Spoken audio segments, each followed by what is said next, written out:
a good deal. House is a very, very, very fine house. Now everything is easy 'cause of you. It's Spectrum Fiber-powered internet, the most reliable internet you can count on. It's only everything. Do you or a loved one suffer from varicose veins, spider veins, leg pain or cramps, swollen legs, ulcers in the legs, or difficulty standing for a long period of time? Don't delay your visit to USA Vein Clinics. The treatment only takes 15 minutes and is covered by most insurance plans. Schedule your consultation today and get back to doing the things you love. Call at 323-747-7094. 323-747-7094. Now, Southern California's news leader, ABC7 Eyewitness News. Now at 11 a.m., the case against former FBI Director James Comey headed for a courtroom. The political opponents of President Trump who could be prosecuted next. Breaking news just into our newsroom. New details on the shooter accused of opening fire inside a New York City office building. The diagnosis just confirmed by the medical examiner. Plus, hope is on the horizon for a homeowner that lost his house in the Eaton fire. I'm Sheila Gerardin live in Altadena with more on this emotional groundbreaking next. Good morning, everyone. This is Eyewitness News at 11 a.m. live on ABC7, Hulu, and wherever you stream. I'm Mark Cotorobles. And I'm Colleen Sullivan. Philip is off today. President Trump and former FBI Director James Comey locked in a legal saga that will soon be playing out in court. In fact, the attorney who secured the grand jury indictment was handpicked by Mr. Trump. She also previously worked on his personal legal team. ABC's Christiane Cordero joining us live from Washington with all the details. Christiane.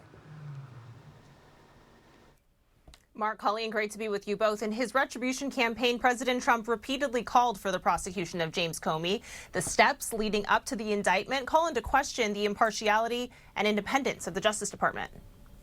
It's a step no president has taken in decades, publicly trying to interfere with the Justice Department and, in the Trump administration's case against former FBI Director James Comey, successfully indicting a perceived political foe. After celebrating the grand jury's decision, this morning President Trump posted about Comey on social media, writing, quote, "He's a dirty cop and a very big price must be paid." He lied. That was a very important question that he was asked. And he wanted to be specific, but he didn't.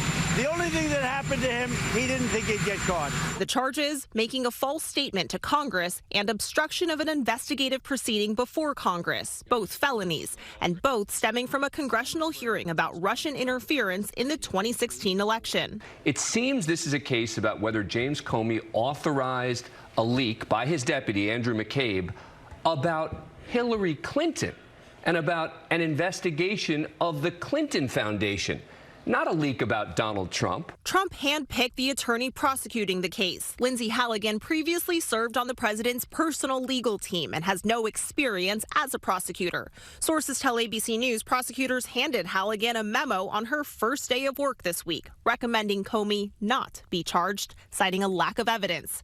Comey posted this video last night in response to the indictment. My heart is broken for the Department of Justice, but I have great confidence in the federal judicial system, and I'm innocent. So let's have a trial and keep the faith.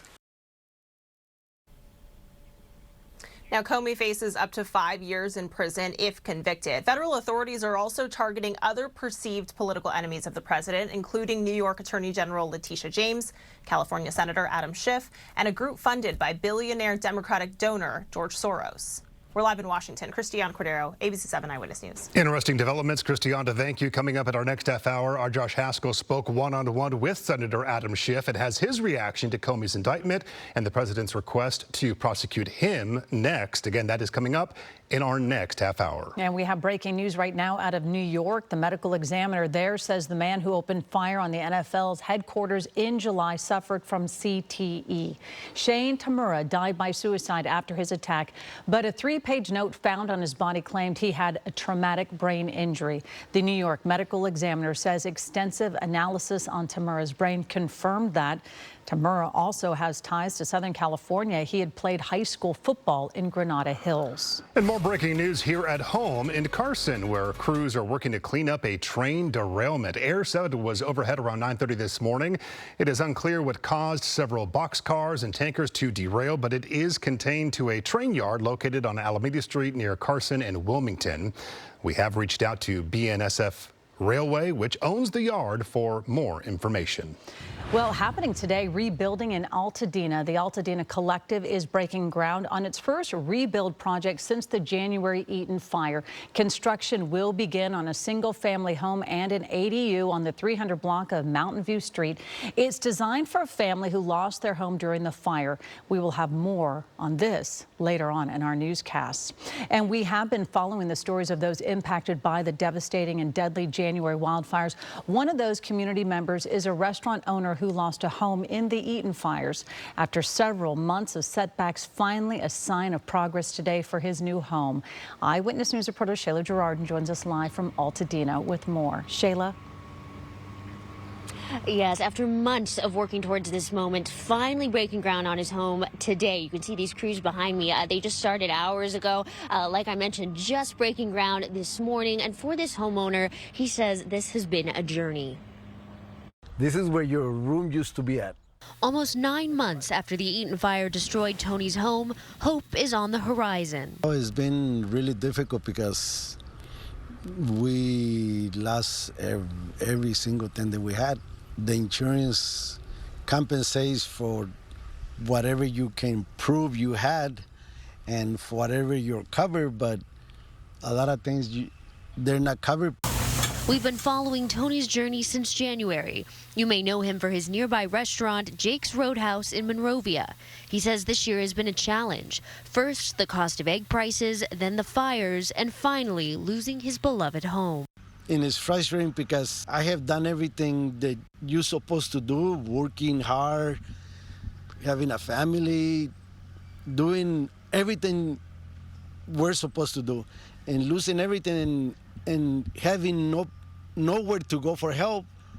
What do you do? The next hurdle was getting building plans approved for his home. Plus, Tony says business has slowed after the recent ice raids. At this moment, it's still really bad because what do you do?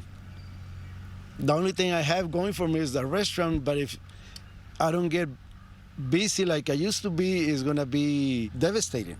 It's really, really tough. So it should be a good journey. Tony finally got the building plans approved and says the silver lining is seeing construction start on his beloved home. So I can start thinking positive again. And I want my house, hopefully within a year I can move back. And as you heard Tony mention, he's hoping to be back in his home in a year. If you want to support Tony on his journey, you can visit Jake's Roadhouse in Monrovia. For now, in Altadena, Shayla Girardin, ABC 7 Eyewitness News. Oh, Shayla, thank you so much. No, Tony is very inspiring. We had him on our newscast during the wildfires, and it just broke our hearts to hear what he was going through. So I'm glad to see some first signs of recovery. Thank you very much. Just one of the stories, too. I think, honestly, it is so easy to forget if you're not there, if you're not Tony and the others, what they are still dealing with. So our hearts are with them. And he sort of has that heartbeat in the area with his restaurant. Yeah. So we just root for him. Thank you again, Shayla. We are going to talk about outside. We're seeing some drizzle across Southern California. What is this, right? Using the windshield wipers a little bit on the drive-in. Meteorologist Brianna Ruffalo here now with the details. I know. That's the big change today and this weekend. The clouds are lasting a little while longer.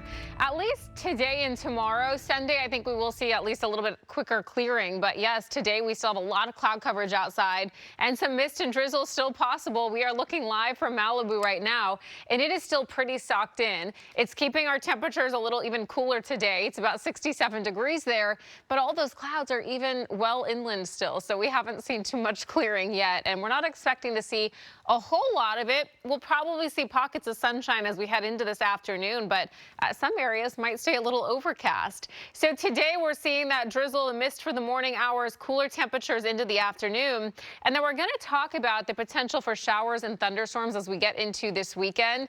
Next week, our cooler weather does continue on, and then we do have a warm up in store too. So we're going to talk about when we'll start to see some of these warmer temperatures in just a little bit here.